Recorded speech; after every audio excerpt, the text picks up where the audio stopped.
ये हम आज की इस एक्सप्लेनेशन में देखने वाले हैं। हेलो दोस्तों, आज मैं जिस फिल्म को एक्सप्लेन करने वाला हूँ उस फिल्म का नाम है द टू डू लिस्ट और ये फिल्म 2013 में रिलीज हुई थी। फिल्म की शुरुआत में हम ब्रेंडी नाम की एक लड़की को देखते हैं जो अपने हाई स्कूल के फेयरवेल सेरेमनी में एक स्पीच दे रही होती है। ब्रेंडी की स्पीच सुनकर वहाँ बैठे सभी स्टूडेंट पकने लगते हैं। तभी उनमें से एक लड़की ब्रेंडी को सबके सामने बोलती है कि तुम तो एक वर्जिन हो, और ये बात सुनकर सभी लोग ब्रेंडी पर हंसने लग जाते हैं। पर ब्रेंडी इसका कोई भी जवाब नहीं देती और चुपचाप वहाँ से चली जाती है। सेरेमनी खत्म होने के बाद ब्रेंडी अपने पेरेंट्स से जाकर मिलती है। वहाँ पर ब्रेंडी की बहन एम्बर भी होती है जो अपने पेरेंट्स के सामने ही अपने बॉयफ्रेंड के साथ अंग से अंग लगाकर चिपक रही होती है। तभी वहाँ पर ब्रेंडी का दोस्त कैमरॉन आता है और वो पहले तो ब्रेंडी को उसकी लाजवाब स्पीच के लिए थैंक यू बोलता है और इसके बाद वो उसे कुछ कहने ही वाला होता है कि तभी एम्बर ब्रेंडी को बोलती है कि शायद ये तुमसे प्यार करता है। इस पर ब्रेंडी उसे बोलती है कि ऐसा कुछ भी नहीं है और हम सिर्फ दोस्त हैं। ये सुनकर कैमरॉन जो ब्रेंडी को प्रपोज करने आया था पर अब वो ऐसा नहीं करता क्योंकि उस बेचारे का चूतिया कट चुका था। तभी वहाँ पर ब्रेंडी की दो बेस्ट फ्रेंड्स फियोना और विंडी आती हैं और ब्रेंडी को अपने साथ ले जाती हैं। रास्ते में ब्रेंडी अपनी एक टू डू लिस्ट निकालती है। उस लिस्ट में बहुत सारी ऐसी चीजें लिखी हुई होती हैं जो ब्रेंडी इस साल अपने कॉलेज जाने से पहले करना चाहती थी।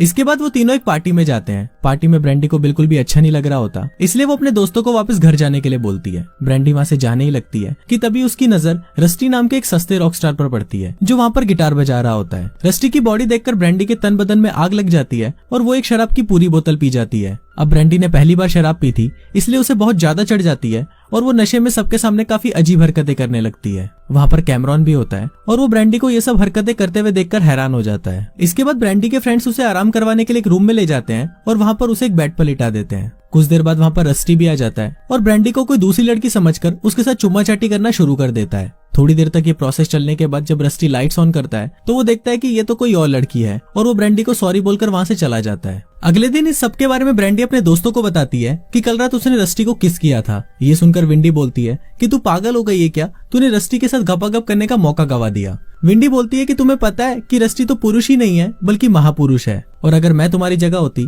तो कब का उसके साथ पलंग तोड़ चुकी होती। तभी ब्रेंडी भी डिसाइड करती है कि इन गर्मियों की छुट्टियों के खत्म होने से पहले वो रस्टी के साथ पलंग तोड़ संभोग करेगी। अगले दिन ब्रेंडी एक वाटर पार्क में लाइफ गार्ड की जॉब के लिए जाती है। वहाँ पर वो फिर से रस्टी से मिलती है जिसकी बॉडी देखकर वापस उसके तन बदन में आग लगना शुरू हो जाती है। इसके बाद ब्रेंडी पूल के मैनेजर विली के पास जाती है जो बंगाली बाबा का चूरण खाकर सोया हुआ होता है। फिर ब्रेंडी उसे उठाती है और विली ब्रेंडी को पूरा पूल अकेले साफ करने के लिए बोलता है। काम खत्म करने के बाद ब्रेंडी घर पर आती है और अपनी मॉम से पूछती है कि आपने अपनी सील कब तोड़वाई थी। अब ब्रेंडी की मॉम उसे कुछ बोले उससे पहले ही उसके डैड बोलते हैं कि अपनी शादी की पहली रात को। दोस्तों, ऐसी ओपन बातें बच्चे सिर्फ बाहर के देश में ही कर सकते हैं। अगर आपने यहाँ ऐसा करने की कोशिश करी तो आपका बाप आपके पिछवाड़े पर मार मार कर उसे लाल कर देगा। इसके बाद हम ब्रेंडी के पेरेंट्स को उनके रूम में देखते हैं। यहाँ पर उसकी मॉम बोलती है कि हमें ब्रेंडी से गपागप के बारे में खुलकर बात करनी चाहिए, पर उसके डैड उसे ऐसा करने से मना कर देते हैं और बोलते हैं कि पिछली बार जब तुमने अंबर से इस बारे में बात करी थी तो उसने 15 साल की उम्र में ही अपनी वर्जिनिटी लूज करवा ली थी। दूसरी तरफ अंबर भी ब्रेंडी को यही बात बता रही होती है कि उसने 15 साल की उम्र में ही गपागप कर लिया था। इसके साथ ही वो ब्रेंडी को गपागप करने का पूरा प्रोसेस भी बताती है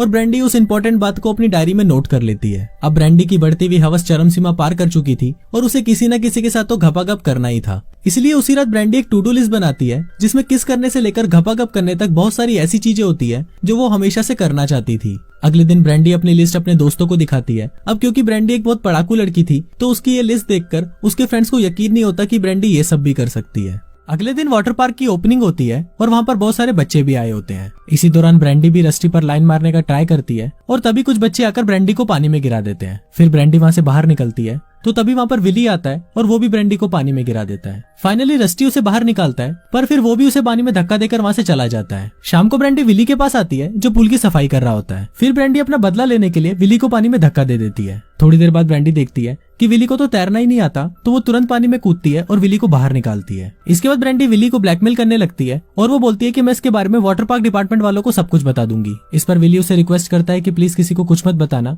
और मैं तुम्हें कुछ पैसे भी दे दूंगा और इसके बदले तुम मुझे स्विमिंग भी सिखा सकती हो, जिस पर ब्रेंडी मान जाती है। उसी रात ब्रेंडी अपने लिस्ट के पहले टास्क को कंप्लीट करने का डिसाइड करती है जो था फिंगर बैंग। इसके लिए वो अपने दोस्त कैमरॉन के घर पर जाती है और उसके पास जाकर उसे किस करना शुरू कर देती है। फिर ब्रेंडी कैमरॉन को उसके मौत के कुएं में उंगली डालने के लिए बोलती है और कैमरॉन भी ब्रेंडी के बोलने पर वैसा ही करता है और इसके साथ ही उसका पहला टास्क कंप्लीट हो जाता है। अगले दिन ब्रेंडी पूल पर अपने फ्रेंड्स के साथ बैठी होती है और तभी वो डिसाइड करती है कि आज रात को वो अपनी लिस्ट का दूसरा टास्क कंप्लीट करेगी जिसका नाम है हस्तमैथुन। अब रात को ब्रेंडी रस्टी को इमेजिन करती हुई अपने मौत के कुएं में हाथ डालकर अपना दूसरा टास्क भी कंप्लीट कर लेती है। ब्रेंडी चरम सुख का आनंद लेने ही वाली होती है कि तभी वहाँ पर उसकी बहन एम्बर आती है और बोलती है कि तुम्हारे लिए कैमरॉन का फोन आया है। फिर कैमरॉन उसे अपने साथ डेट पर चलने के लिए पूछता है, जिस पर ब्रैंडी उसे हाँ बोल देती है क्योंकि ब्रैंडी को अपनी लिस्ट के बाकी टास्क भी कंप्लीट करने थे। इसके बाद वो दोनों मूवी देखने के लिए थिएटर में जाते हैं। मूवी देखते वक्त ब्रैंडी को अपनी लिस्ट का अगला टास्क याद आता है और वो कैमरॉन की पैंट में हाथ डालकर उसके छोटे पप्पू को हिलाना शुरू कर देती है। इससे कैमरॉन को काफी मजा आता है और